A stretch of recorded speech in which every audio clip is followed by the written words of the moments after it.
o motivo das pessoas estarem abandonando a igreja para seguir uma carreira solo? Qual é o motivo desse fenômeno? Eu vou abordar aqui 3 grupos, para você entender a razão pela qual está fazendo eles se afastarem da igreja. O primeiro grupo, tornaram-se desigrejados pelas feridas causadas pela igreja ou pelas igrejas que passaram. Muitos não estão envolvidos mais em uma igreja, não estão integrados mais em uma comunidade, não estão mais envolvidos, decidiram se desigrejar, se desvincular, por causa das feridas causadas pelas igrejas em que estiveram. Pessoas que ficaram durante anos convivendo com falsidade, engano, assistindo escândalos, corrupção, pessoas que foram pressionadas, oprimidas, enganadas, saqueadas, despojadas. Essas pessoas, durante todo esse tempo, foram extremamente machucadas por líderes, pastores, membros inescrupulosos, pessoas desonestas. Isso causou o quê? Causou um trauma nessas pessoas. Elas estão com trauma da igreja, trauma de púlpito, trauma de culto, trauma de comunhão, trauma de reunião de conselho, trauma de reunião de sínodo, trauma de assembleia, trauma de disciplina, trauma. Então elas não querem nem saber de igreja, não querem nem mencionar de igreja. Essas estão tristes, presta atenção, elas não estão tristes com Deus, não estão decepcionadas com Deus, não estão magoadas com Deus, elas não abandonaram Deus, elas estão tristes com a hipocrisia da igreja, elas estão feridas com a hipocrisia da igreja, elas estão magoadas com a hipocrisia, a falsidade da igreja. Por conta disso, decidiram não mais cultuar. Eu cansei de sofrer, eu cansei de mentira, eu cansei de escândalo, eu cansei de hipocrisia, eu não quero mais falar de igreja. Todavia ela não está triste com Deus, mas com a igreja. Esse é o primeiro grupo que se tornou desigrejado. A causa, trauma pelos danos causados pela igreja. O segundo grupo que se tornou desigrejado, qual foi a causa? Esses são aqueles que tiveram seus olhos abertos, estavam no engano, estavam cultuando em seitas, estavam adorando um falso Deus, estavam lá no movimento neopentecostal, estavam lá participando de bruxaria, de atos bizarros, hediondos, servindo a campanhas, a falsos profetas. E o que aconteceu?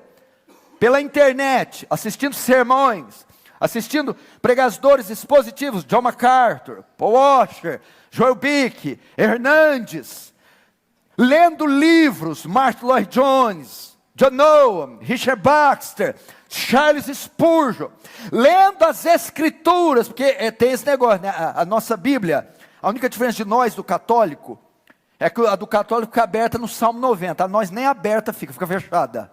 Pelo menos eles têm um relance do 90 ali, a nossa não, é fechadona preta, aquela rapadurona pretona mesmo. Mas acaso você não sabe, I have good news for you. Eu tenho boas notícias para você. A Bíblia é um livro, e livro se lê. Sabe, você sabe, livro tem letra, passa uma mensagem, você tem que ler. E alguns ao ler as escrituras, outras pelo poder, o toque, a iluminação do Espírito Santo, bum, tiveram seus olhos abertos e viram que estavam no engano, que estava servindo uma celeuma de heresias, e que fizeram? Abandonaram, saíram desses redutos, saíram desses bordéis da fé, saíram dessas espeluncas gospel, saíram desses muquifos evangélicos, Saiu correndo, pegaram a vassoura e quase voaram. Deram fora.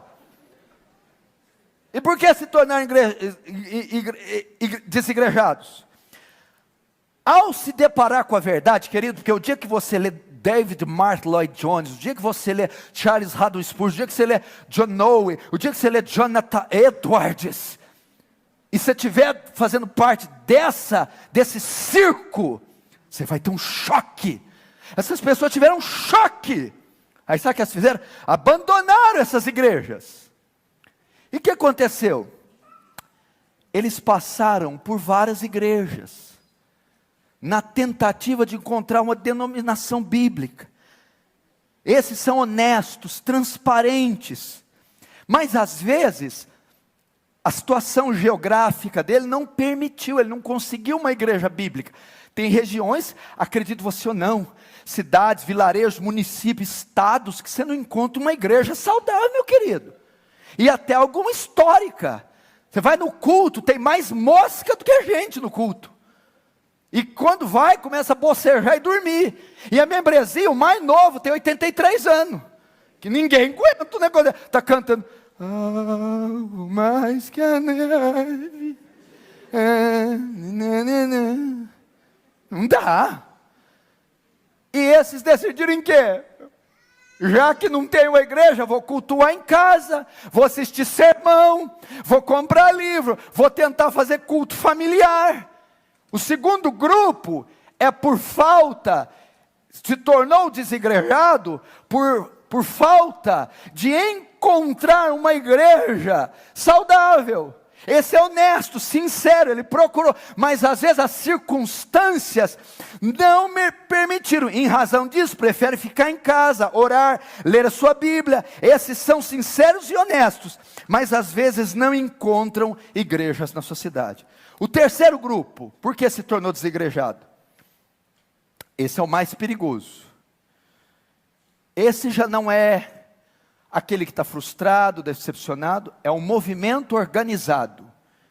É um movimento que combate a igreja como instituição, como organização. É um grupo organizado que combate a igreja como instituição. Diz, igreja institucionalizada é uma invenção de Constantino. Deus nunca ordenou que tivéssemos templos, salões. Nunca ordenou que tivesse CNPJ, repartições, corpo diaconal, presbitério, tesouraria. Nada disso é bíblico. Jesus nunca ensinou. Isso aí é obra da influência grega, da filosofia grega. As igrejas hoje se tornaram empresas. Não existe hall de membros, seminário. Tudo isso está falido, ultrapassado. Então essas pessoas se reúnem em casa ou em grupos e não aceitam a institucionalização da igreja. E até certos aspectos eles têm razão, que a igreja hoje em muitos lugares se tornou uma empresa. Pequenas igrejas, grandes negócios, o business do Senhor. O negócio virou a coisa, não deu certo no vestibular, meu filho, abre igreja. Abre igreja, grita, sapateia, que o Lajã vai vir. E eu entendo que funciona como um robô, uma máquina de fazer dinheiro. Mas nem por isso, ao jogar a água fora, jogue o bebê também. Então, esses três grupos se tornaram desigrejados, e essas são as três razões. E qual é a grande causa que empurra essas pessoas para desistirem da igreja como instituição, para estarem decepcionadas com ela? O que leva essas pessoas a abandonarem de forma geral? Boa parte desse fenômeno foi causada pelos falsos profetas. Essa turma, essa laia, o tal de falso profeta, nem pesticida da melhor qualidade acabam com essa praga. Se tem um mal que a humanidade concebeu, foi o tal do falso profeta. Isso é um câncer. Você perguntar, uma das razões do Brasil estar nesse estado, os falsos profetas. Eles passaram uma visão distorcida da igreja. Eles apresentam a igreja a noiva. O que eles apresentam é uma gata borralheira, é uma bruxa desdentada feia. O que eles passam, a visão que eles passam de igreja, não é a igreja. As pessoas, puder dar mais um pouquinho de retorno aqui para mim, as pessoas estão com aversão daquilo que elas pensam ser igreja, mas não é. É a obra dos falsos profetas. Essa bruxa verruguenta, essa coisa, essa abominação, não é a igreja de Cristo. Mas eles passaram a visão distorcida da igreja, uma visão distorcida da conversão, uma visão distorcida do evangelho. Eles frustram e destroem a fé de milhares, causando então no povo todo esse repúdio pela igreja. Você sabia que nos últimos anos, sabe qual a religião que mais cresceu? Pastor Ival, o senhor vai ficar bobo. O ateísmo. Sabe por que o cara está se tornando ateu? Porque o cara vê um Deus gordo, vestido de vermelho, dizendo ho, ho, ho. Parece mais um aposentado da Previdência. Vê umas igrejas que parece mais centro de macumba. Vê um Deus covarde, um Deus inócuo, um Deus capacho que tem que ficar despachando bênção para crente caprichoso. Sim, crente, o que você quer? Eu quero uma casa. Tá, eu vou lá pegar a casa. O cara prefere virar ateu do que crer numa marmota dessa, do que crer numa aberração. Então, os falsos profetas têm apresentado, tanto ao povo de Deus, quanto ao mundo, um falso Deus, uma falsa igreja, um falso evangelho, de forma que tem causado repúdio, tanto nos irmãos em Cristo, quanto nos ímpios. Então é melhor não congregar. Vou te dar um exemplo aqui. Ficar sem comer muitos dias é bom ou é ruim? Ruim, né?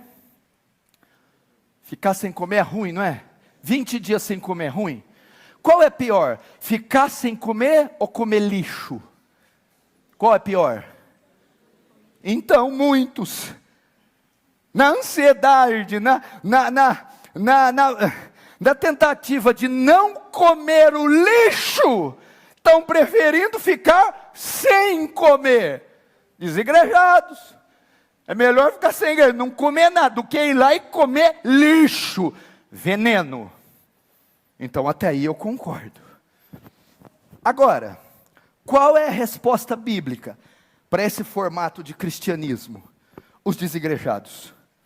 O que a Bíblia diz quanto a isso? Você precisa saber que mesmo em meio às dificuldades, as tribulações, as opressões, você precisa congregar. Não espere igreja perfeita, pastor perfeito, presbitério perfeito, não espere ministério perfeito. Se você estiver esperando isso para congregar, meu querido, nem no céu você vai congregar, porque provavelmente você não vai para lá.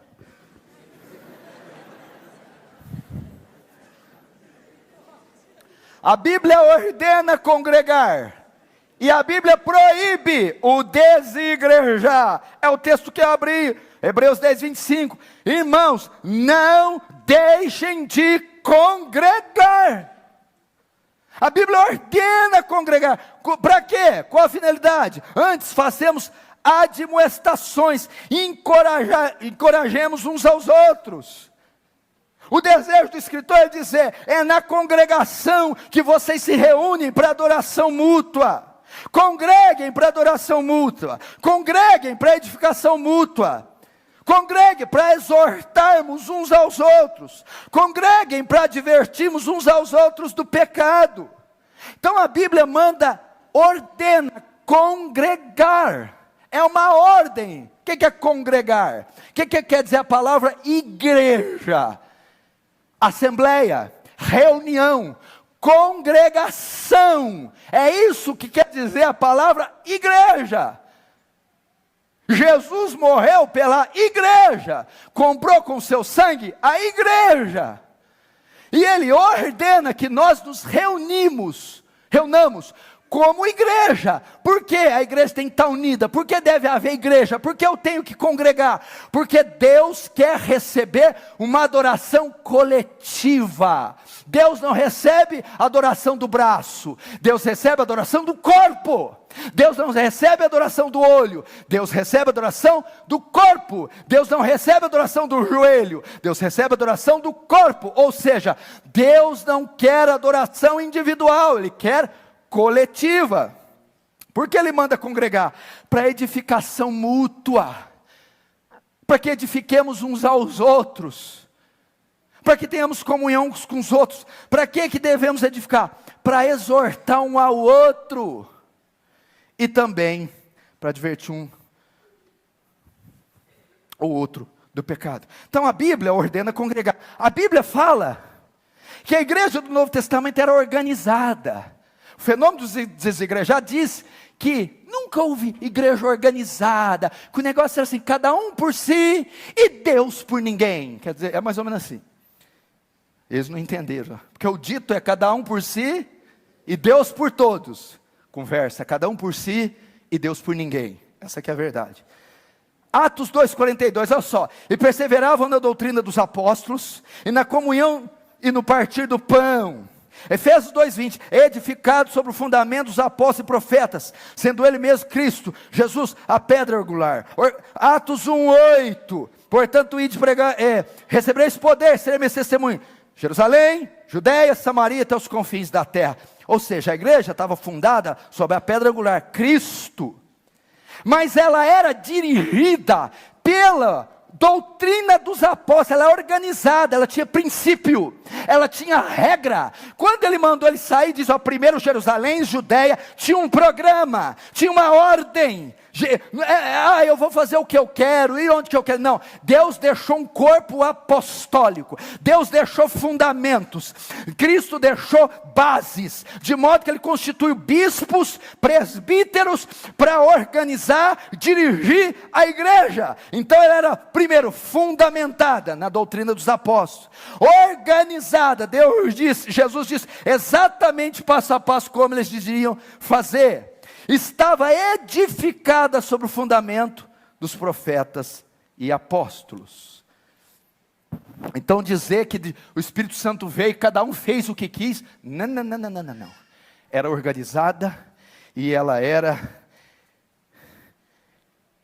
organizada e era fundamentada. O que mais que temos que aprender? A Bíblia ensina, ou seja, qual é a resposta bíblica para o fenômeno dos desigrejados? A Bíblia ensina que eu só posso ser um membro do corpo de Cristo, estando no corpo de Cristo. Entendeu? Mais uma vez, a Bíblia ensina que eu só posso ser um membro do corpo de Cristo, estando integrado no corpo de Cristo. Não podemos ser cristãos saudáveis e plenos, sem estarmos ligados à igreja. Na verdade, nós não podemos sequer ser cristãos. Deixa eu te dizer uma coisa. Se você não congrega em igreja alguma, não tem comunhão com os santos, não participa da disciplina eclesiástica, duvide da sua conversão. Duvide da sua conversão. Você tem base para isso? Vamos lá.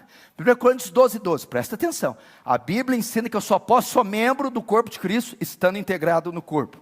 1 Coríntios 12, porque assim como o corpo é um. Opa, Paulo está falando paralelo da igreja, o corpo humano. Assim, quando o corpo é um só, você não tem dois corpos. O corpo é um só, significa, a igreja é uma só. Assim como o corpo é um, e tem muitos membros, o corpo é um, mas ele possui muitos membros. Corpo, para ser corpo, tem que ter muitos membros. Igreja, para ser igreja, tem que ter muitos membros. Crente, para ser igreja, crente, para ser um membro de igreja, tem que estar ligado na igreja. Mas vamos lá. E todos os membros, sendo muitos, vários aqui, constitui um só corpo. Assim também com respeito a Cristo, pois em um só Espírito todos nós fomos batizados em um corpo, quer judeus, gregos, escravos, livres, não há distinção social, racial. E a todos foi nos dado de beber um só Espírito, a habitação do Espírito, porque também, agora olha o 14, a bomba. Porque também o corpo, a igreja, não é só um membro, mas muitos. O que Paulo está dizendo? Porque também o corpo, a igreja, o corpo humano é só braço? Não. Corpo é só pé? Não. É só olho? Não. Porque também o corpo não é só um membro, só olho, mas muitos. Ou seja, porque a igreja não funciona só no teu quarto, porque a igreja não funciona sozinha, porque a igreja, ser cristão, não é ser composto de um membro, mas de vários. Aonde eu vou cair se eu dizer que o corpo não é um membro só, mas vários? Isso representa quem? A igreja. Eu vou te dar um exemplo. Você já viu alguma vez, pastor Ival? Pastor Ival até vê, porque vê umas coisas estranhas. Parou um dia no semáforo, sinal vermelho, ele passou na sua frente só uma perna. Uma perna. Você já viu isso? Quando você vê a perna, toda vez que você viu perna na sua vida, toda vez que você viu ela sempre está acompanhada do quê? Do corpo. Toda vez que você vê uma mão, que dia que você viu que é a mão do família Adams? Só lá. Sozinha. Ela batendo lá, tu, aí não dá para falar porque é só mão, né? Toda vez que você vê uma mão, onde ela está integrada? Então é impossível ser um membro sem estar integrado no corpo. Ou seja, perna que é perna está no corpo, crente que é crente está na igreja, vem para a igreja, adora na igreja, cultua com a igreja. Eu sei que igreja não é edifício, querido, me ensina o beabá. Igreja não é o edifício, mas o edifício também faz parte da igreja. Igreja somos nós, habitação de Deus, templo do Espírito Santo. Quando nos reunimos nesse salão, então nos tornamos igreja. Somos a igreja unida, junta.